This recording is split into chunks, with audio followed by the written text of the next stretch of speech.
بسم اللہ الرحمن الرحیم۔ السلام علیکم۔ یہ واقعہ آج سے 3500 سال پہلے پیش آیا تھا۔ فرعون کے ڈوب کر مرنے کے بعد سمندر نے اس کی لاش کو اللہ کے حکم سے باہر پھینک دیا، جبکہ باقی لشکر کا کوئی نام و نشان نہ ملا۔ مصریوں میں سے کسی شخص نے ساحل پر پڑی اس کی لاش پہچان کر اہل دربار کو بتایا۔ فرعون کی لاش کو محل پہنچایا گیا۔ درباریوں نے مسالے لگا کر اسے پوری شان اور احترام سے تابوت میں رکھ کر محفوظ کر دیا۔ حنوط کرنے کے عمل کے دوران ان سے غلطی ہو گئی تھی۔ فرعون کیونکہ سمندر میں ڈوب کر مرا تھا اور مرنے کے بعد کچھ عرصہ تک پانی میں رہنے کی وجہ سے اس کے جسم پر سمندری نمکیات کی ایک تہ جمی رہ گئی۔ مصریوں نے اس کی لاش پر نمکیات کی وہ تہ اسی طرح رہنے دی اور اسی طرح اس کو حنوط کر دیا۔ وقت گزرتا رہا۔ زمین و آسمان نے بہت سے انقلاب دیکھے جن کی گرد کے نیچے سب کچھ چھپ گیا، حتیٰ کہ فرعون کی حنوط شدہ لاشیں بھی زمین کے تہ میں چھپ گئی۔ ان کا نام صرف کتابوں، ان کی تعمیرات اور لوگوں کے ذہنوں میں رہ گئے۔ اس واقعے کے 2000 سال بعد اس دنیا میں اللہ کے آخری نبی حضرت محمد مصطفیٰ صلی اللہ علیہ وسلم تشریف لائے۔ ان پر نازل ہونے والی قرآن کتاب میں فرعونوں کے قصے بڑی تفصیل کے ساتھ بیان کیے گئے تھے، اور اسی سلسلے میں اس فرعون کا جسم محفوظ کرنے کی بابت آیت بھی نازل ہوئی تھی، جس کی سچائی پر سب اہل ایمان کا پختہ یقین تو تھا، لیکن وہ سمجھنے سے قاصر تھے کہ اس خدائی کا دعویٰ کرنے والے کی لاش کہاں محفوظ کی گئی ہے اور کیسے اسے عبرت کا نشان بنایا جائے گا۔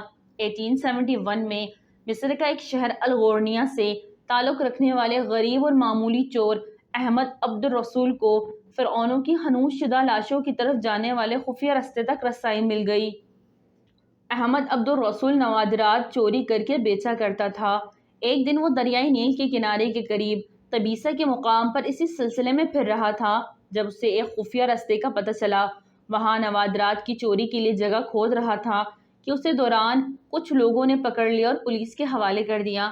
وہ جس جگہ کو کھود رہا تھا وہاں سے ملنے والے رستے کی جب مسلسل کھدائی کی گئی، 1891 کو دوسری ممیوں کے ساتھ اسی غرق ہونے والی فرعون کی لاش بھی مل گئی۔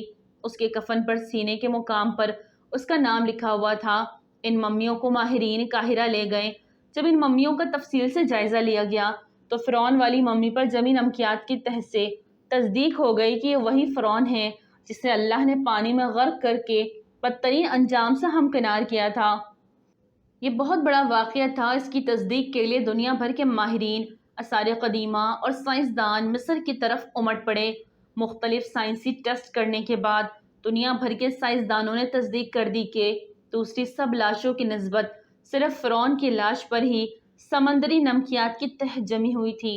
اس تصدیق کے بعد اسے فرعون کی لاش قرار دے کر عجائب گھر میں محفوظ کر دیا گیا۔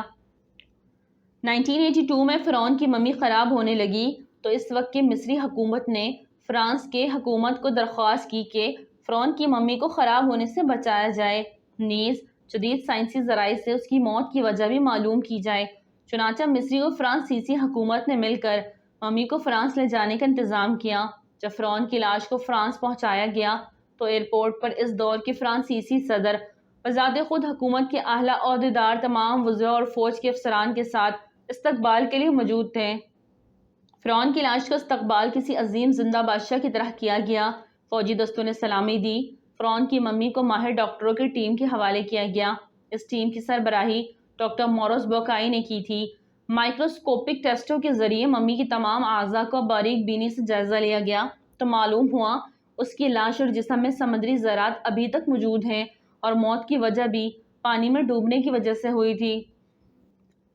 ایک بادشاہ کی موت پانی میں ڈوبنے کی وجہ سے ہوا۔ یہ ڈاکٹر مورس کے لیے حیرت کی بات تھی۔ اس نے اس ممی کے بارے میں مزید جاننے کی کوشش کی تو اسے معلوم ہوا کہ اس بادشاہ کی موت کے حالات مسلمانوں کے نبی حضرت محمد صلی اللہ علیہ وسلم پر اتری کتاب قرآن پاک میں تفصیل سے درج ہے۔ اسے علم تھا کہ جہاں سے یہ لاش ملی ہے وہ ایک اسلامی ملک ہے۔ چنانچہ تجسس کے ہاتھوں مجبور ہو کر وہ مصر پہنچا۔ وہ ایک سائنسدان تھا۔ اس نے اس معاملے میں مصر کی ہی ایک سائنسدان سے ملاقات کی۔ اس سائنسدان نے قرآن پاک کھول کر اسے سورۃ یونس کی آیت نمبر 90 تا 92 کا ترجمہ لفظ بلفظ سنایا۔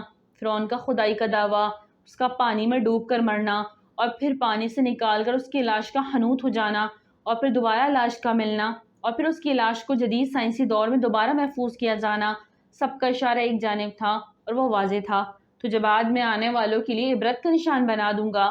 فرعون کی لاش ایسے محفوظ کر کے دنیا کے سامنے لا کر رکھ دی گئی ہے کہ انٹرنیٹ کے ایک کلک پر رسائل و جرائد پر، ٹی وی چینلز پر اور عجائب گھر میں اربوں انسانوں کی آنکھوں کے سامنے کریہاں اور پچ کی قابل ترس حالت میں موجود ہے۔ عبرت کے لیے، سوچنے کے لیے، عبادت کے لائق اور ہمیشہ رہنے والا وہی ہے جو سب کا خالق اور رازق ہے۔ ڈاکٹر مورس نے آیت کا ترجمہ سنا تو اسی وقت پکار اٹھا، قرآن سچا ہے، کلمہ پڑھا اور مسلمان ہو گیا۔ سبحان اللہ، سبحان اللہ۔ ویڈیو اچھی لگے تو لائک کریں، چینل کو سبسکرائب کریں اور دعاؤں میں یاد رکھیں۔ السلام علیکم۔